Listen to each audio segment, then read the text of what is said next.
And we're back. Owen, contrary to the Houston philosophy over the last 7 years, the basketball world does not just revolve around James Harden, and other stuff in the league did happen this past week. Walk us through it. Yeah. Well, the first thing I want to do is just give a shout out to the continually impressive Los Angeles Lakers. They are 10-3 on the season. They have won 8 of their last 9, and their last 3 wins have been convincing blowouts, twice in a row against Houston, and then on Wednesday against the Oklahoma City Thunder. They play the Pelicans tonight. Should be great. But this team, they are firing on all cylinders. Anthony Davis looks like he's barely even trying out there, and he's putting up great numbers. Dennis Schroeder was a brilliant move by Pelinka and the staff there because he provides them with on-ball scoring playmaking that they didn't have from any of their guys last year, like a Danny Green and Avery Bradley, I guess Rondo, but Schroeder can just shoot it as well. Harrell comes off the bench and gives them a ton of energy on nights when maybe the older guys come out a bit slower. And Gasol, they've started to figure out how they want to incorporate him into their offense, and he just sits and fires passes to anyone that's open. So it's really, really beautiful to watch. All their guys seem to be on the same page. And then when you've got Dennis Schroeder yelling to LeBron James as he's about to shoot a 3 in the corner saying, $100 you make it. LeBron turns around halfway into the shot and stares him down, and the bench just killing themselves laughing as it goes in. This team has a great energy. LeBron finally has the team that he made all the decisions, and it's what he's always wanted, and it's all fit together in a way that it never really has before. And they're so good. It's hard to see anyone even on their level looking to knock them off.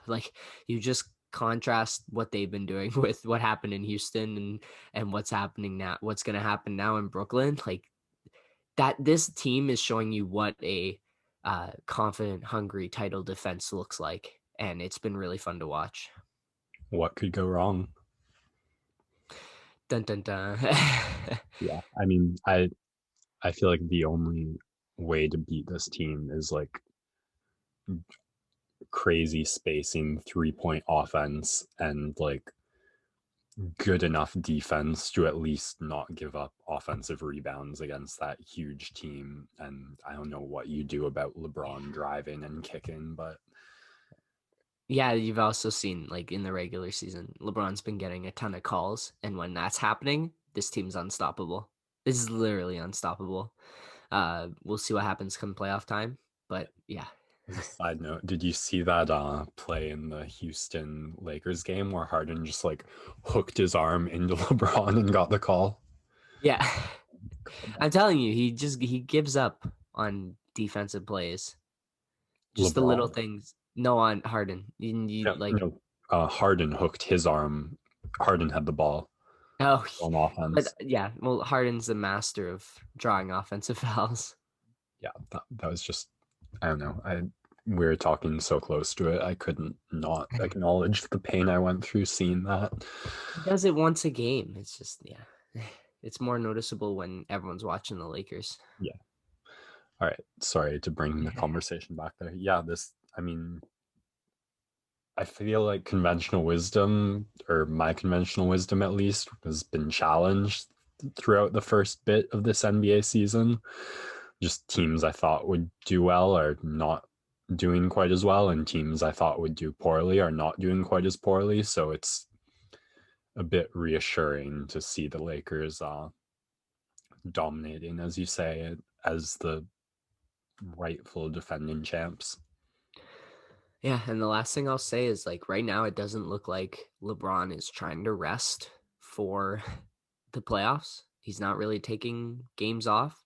I think it's almost in that Giannis Curry kind of mode, like when these Bucks were so good the last couple of years and those Warriors teams that just blew everyone out every night. He's kind of playing, I'm going to go balls to the wall for 3 quarters, and then hopefully we have the game in hand. So that becomes my load management. And I think he heard some of the MVP chatter last year that and he thought he deserved it. And I think he's coming out swinging because right now I'd say he's the front runner for the MVP. And I think you can tell he really wants one more. Huh. Yeah, I mean, if you can win the game in the first 3 quarters and avoid that last 2 minutes, that's always seemed like the number one strategy you can take to me. Yeah. Moving along, we got to see a familiar face back in action. We get to look at Kristaps Porzingas for the first time this season. He's coming back from injury, and he kind of is the finishing touch on this Dallas Mavericks roster. Solid game. He played 21 minutes. He had 16 points and 4 rebounds. He made a couple of those classic long range threes, and he had a play where he pump faked and drove to the basket and made a layup. So it looks like he is healthy and fully ready to be back. He's going to be really important for their success because he does so many great things for them on the defensive and the offensive end, just spaces the floor again for Luka. He's probably the best shooter on the team, quite honestly. And so they're really happy to have him back, and this will hopefully help Dallas pick up the pace because they have had a slow start, and you can tell that Luka's kind of playing his way into shape as the season goes along. So I expect this team to be much more formidable in a couple of weeks. And it's great to see Porzingis back because he's a fun guy to watch on the offensive end. We will finally finish up our basketball talk with just a brief recap of the Raptors' third win of the season last night against the Charlotte Hornets. It was the LaMelo Ball, oh my God fest for quite a bit last night. He had a couple awesome passes, an alley-oop. He had a dish off in the lane for Miles Bridges to absolutely send Chris Boucher to the shadow realm on a two-handed poster. People are loving this kid, and I get it. He's got the confidence. He pulled up for deep threes a couple of times, most of them bricked, but when you make a couple, you can just see the other team kind of deflate, and that's what happens with his shooting. And the threat of it opens up the rest of his playmaking. You could see Lowry and Van Vliet closing out on him from 30 feet, even if he's not a high percentage shooter, just because the possibility of it going in is enough to get them to step up. But I thought LaMelo kind of had to step back in this game because he had been avoiding these foul line, like floater type thing that he does. He loves shooting off balance, one-handed floaters a lot. And I saw a lot in this game. And if you're a coach there, you got to not be happy with what you've seen there, because when he first came in that game and he was zipping the ball around, they were having a ton of success. On the Raptors side, they got some really good life from their bench in this game. I was really, really happy with that because Lowry and Van Vliet were solid. I wouldn't say exceptional. And Siakam was being focused on by the Charlotte defense, so he had a bit of a tougher night. But the bench really, really stepped up, especially in the first half. Stanley Johnson looks like I don't know what's gotten into it, but he's playing fantastic defense as of late. Yuta Watanabe had a block, and then he broke up an alley-oop on a crazy play. Like, he's super long, and he doesn't have the quickest foot speed, but against like these taller, slower guys on Charlotte who are more like vertically inclined, he can kind of keep up with them. And he had some great hands and in some of the plays, knocking passes away or deflecting balls. And that's all you can really ask for out of him, is some energy on the defensive end and then make one or two threes. And Malachi Flynn came in the first half and had a respectable performance. He's still working his way up to the NBA speed. But then what can you say about Chris Boucher, man? He has been That buzzer beater unbelievable. in the first quarter. I know, the pump fake, 3, 2, 1, bonjour. He had one of his signature blocks near the end of the game on a LaMelo lefty scoop layup. He seems to get at least one of those every game, and he makes a trebuchet 3 once every game. like the energy he provides is so awesome. He is third in the league in scoring for those who play 25 minutes or less.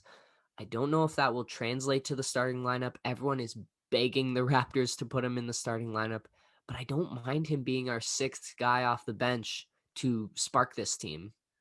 It's just about finding those minutes to start the game. He's not starting, but he's closing, right? In the Yes. last, like, the starting five is almost, or the closing five is kind of says more than who the starting five is. And Boucher was in the closing five when Nick Nurse had to figure out who he trusted to finally get a win. That collapse was hard to watch. I mean, small steps, but they even gave up the open three on that like last play. So, I mean, luck is part of skill, and the basketball gods smiled in our favor for once, and we got the bounce. But I'm not. It's funny when we lose. I'm like, oh well, there's some good takeaways from this, and then when we win, I'm like, man, there's so much wrong with this. Yeah. Yeah, you take the wins where you can get them. Yeah, the defense, it wasn't even necessarily like Charlotte had a terrible quarter in the fourth. It was just The offense. they they kind of used the Raptors identity against them and went zone, and the Raps could not figure out offense. They got the buckets when they absolutely needed to, and that was Boucher ducking in for a dunk or a putback. He was super important late. But it's when you have Siakam and OG in that zone, they struggle to kind of find the right spaces, and you're really relying on Fred and Lowry for penetration in that situation. And hopefully other teams don't recognize that zone was so effective because, yeah, it seems like the Raptors struggle against it. Yeah, I mean, I kind of assume I know what's going on in the Raptors practice right now, especially since it's a back-to-back against Charlotte. I'm sure Nick Nurse is going to have plenty of ideas on how to beat the zone. You do love the hustle though. That one sequence where we had like three open threes and just kept getting the offensive rebound and managed to put it in. I thought that was a way to, Yeah. they didn't take the momentum back, but they stopped it from getting any bigger. Yeah. All you can ask is that the effort continues to be there, and it has. And they've had some really tough losses, but they continue to fight every night, and that's all you can really ask for them from this season. And yeah, the wins will come eventually if the talent is there. They just effort, and you got to figure out the center minutes. And once they do that, I think they'll be okay. Yeah. The last thing, to go back to your first point, LaMelo had this one layup where he attacked. I can't quite remember what he did, but it was super fancy. Like he put it behind his back or through his legs to get the open look. And I actually, as a fan, I really appreciate it because what he was trying to do was like get the best look he could to score. Like the defense was there in a way that I think he could have like easily just thrown his hand up and like gotten the contact for the call. But the fact that he didn't do that and attacked in a way to just try and give himself the best opportunity to put the ball in around the defense is something I appreciate and admire, maybe even more so because it's not the conventional wisdom thing to do. So I'm sure when he's on a team that wants to win it all and has a serious coach and everyone around him is saying something different, he will change. And that's just what you do in the league. You look for the foul in that situation. But I do appreciate that that's not what he did. So I thought I'd just throw that in there. Yeah, that would be the next step in his game because of his size and height and length. He would have to invite a little bit more contact because the fadeaway floaters that he does are not high percentage shots, but he'll get there. He's a rookie. We jump on these young guys so quickly to develop. Like there's such a short timeline and there's very little patience that we expect them to be incredible right away. But you got to look at guys like Lowry and Fred and Pascal and OG. Like, they were not Yeah. nearly as special as LaMelo was in his first season.